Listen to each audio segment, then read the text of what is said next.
ஆற்று அறவினைக் கழகம் முன்னெடுக்கும் நூல் அகம் ஒலிபெயர்ப்பு நூல் மிர்தாதின் புத்தகம்.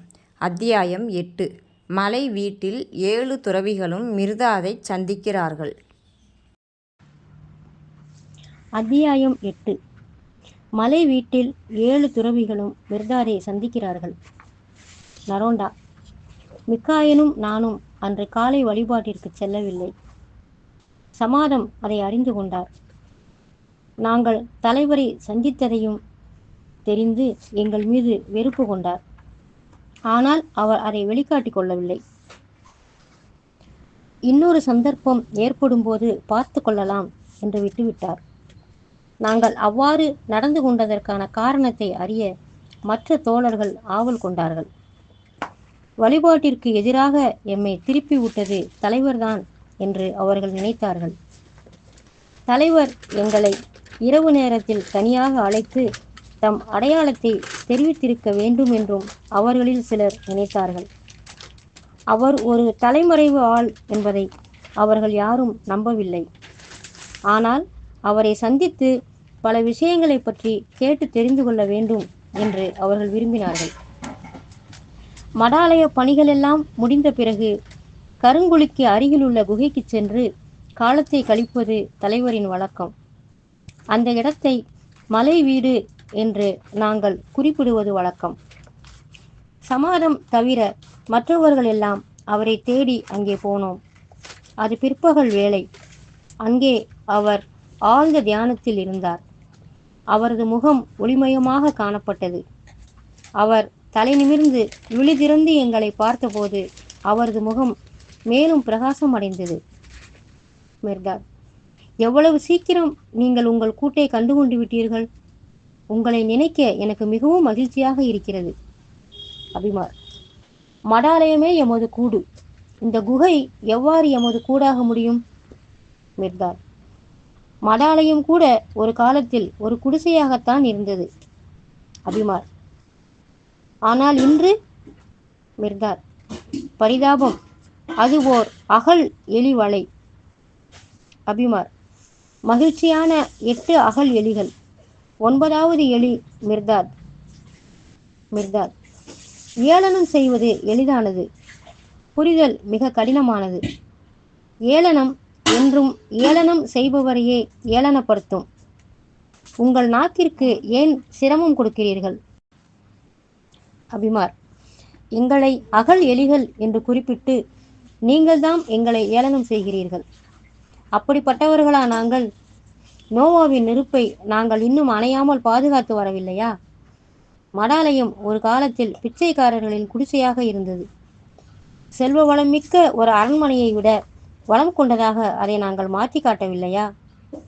அதன் எல்லைகளை வெகு தூரத்திற்கு விரிவு செய்ய அதை ஒரு பேரரசாக நாங்கள் உயர்த்தி விடவில்லையா?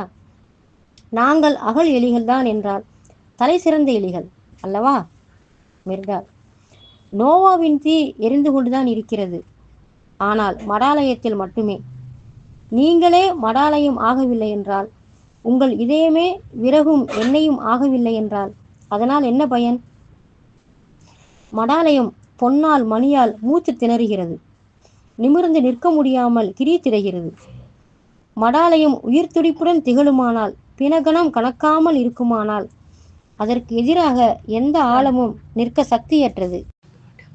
பிணகணத்திடம் எச்சரிக்கையாக இருங்கள் தோழர்களே.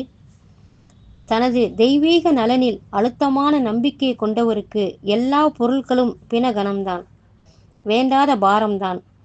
அவர் தமக்குள் உலகையே தாங்கி இருப்பவர் என்றாலும் அதன் பாரம் அவருக்கு இல்லை. உங்கள் பொன்னும் வெள்ளியும் மூழ்கும் கப்பலின் பாரங்கள். அவற்றை கடலில் வீசி எறியவில்லை என்றால் அந்த பொருள்களோடு சேர்ந்து நீங்கள் அடியாளத்திற்கு போய்விடுவீர்கள் என்று சொல்ல விரும்புகிறேன். மனிதன் பற்றுகின்ற பொருளெல்லாம் அவனை பற்றி பிடித்து கொள்ளும். பற்று விடுங்கள், பற்றியவை பற்றற்று போய்விடும். எதற்கும் விலை வைக்காதீர்கள். அற்ப பொருளும் விலைமதிப்பற்றது. ஒரு ரொட்டி துண்டிற்கும் கூட விலை குறிக்கிறீர்கள். ஏன், கதிரவன், காற்று, பூமி, கடலுக்கும் விலை குறிப்பதுதானே. மனிதனின் வியர்வையும் ஆக்கத்திறனும் இல்லாமல் ஒரு சிறிய ரொட்டி துண்டு உருவாக முடியுமா? உங்கள் வாழ்வுகள் விலை குறிக்கப்படாமல் இருக்க வேண்டுமானால் எதற்கும் விலை வைத்து பேசாதீர்கள். மனிதன் ஆசையாய் பற்றியிருக்கும் பொருளை விட அவன் வாழ்வு விலைமதிப்புள்ளதாகாது. கவனமாக இருங்கள். விலைமதிப்பில்லாத உமது வாழ்வை மலிவான தங்கத்திற்கு சமமாக நினைத்து விடாதீர்கள். உமது மடாலய எல்லைகள் நெடுந்தூரத்திற்கு நெடுந்தூரம் பரவி இருக்கலாம், பூமியின் விளிம்பு வரை கொண்டு போயிருக்கலாம். ஆனால் நீங்கள் என்னவோ நெருக்கமாக சிறைப்பட்டே கிடக்கிறீர்கள். மிர்தாத் ஓர் ஆதியந்த நிலைக்கு உங்களை ஆயத்தப்படுத்துவான். கடல் என்பது பூமி பற்றி இருக்கும் ஒரு துளி நீர்தான். என்றாலும் அது பூமிக்கு துணை செய்கிறது.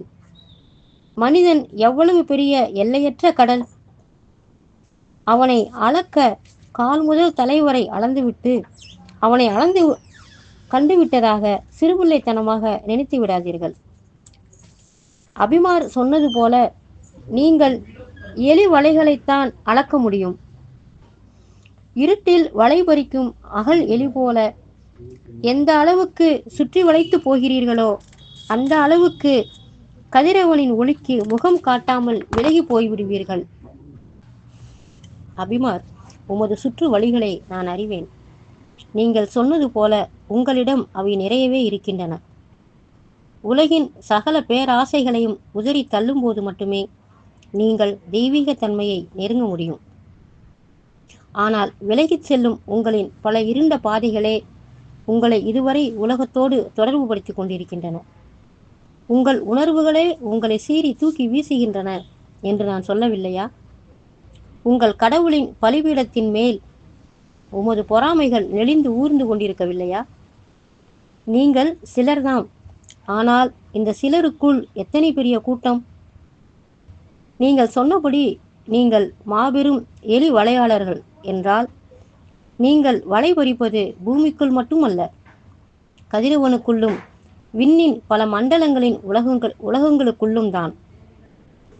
அகல் எலிகள் தமது நகங்களாலும் மூக்கு முனைகளாலும் இருண்ட வலைகளை தோண்டிக்கொண்டே இருக்கட்டும்.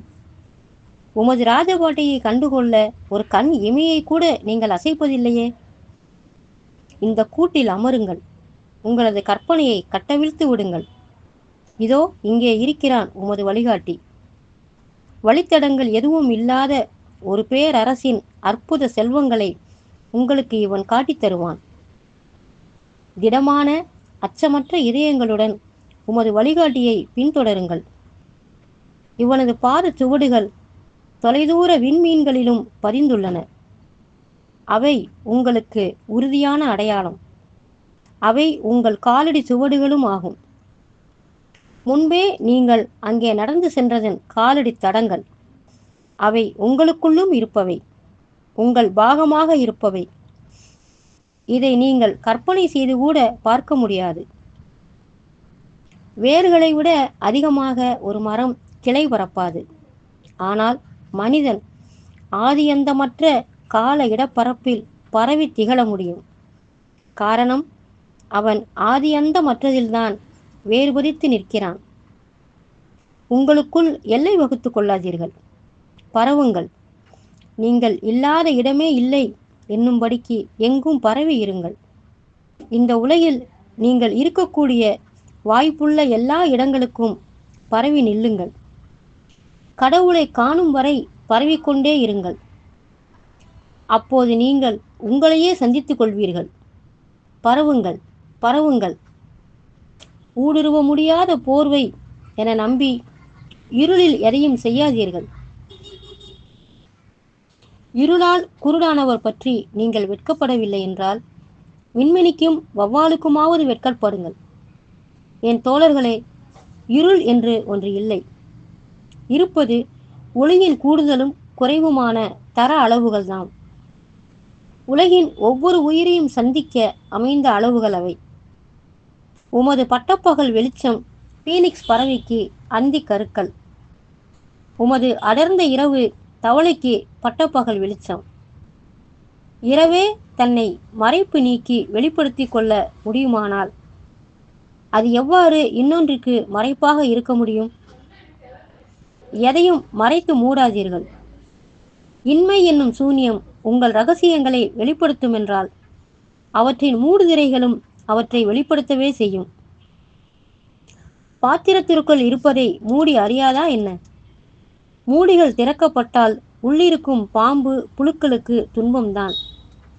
உங்கள் இதயத்தின் அடி ஆழத்தில் உள்ள காற்றோடு கலக்காத மூச்சு உங்களிடம் இல்லை என்று உங்களுக்கு சொல்ல விரும்புகிறேன்.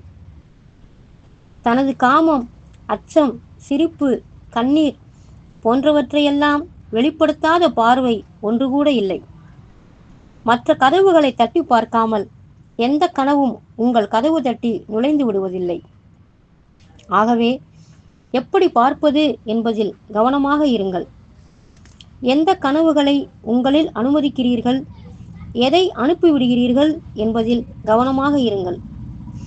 நீங்கள் கவலை துன்பங்களிலிருந்து விடுபட்டால் இந்த மிர்தாத் உங்களை மகிழ்ச்சியுடன் கடை தேற்றுவான்.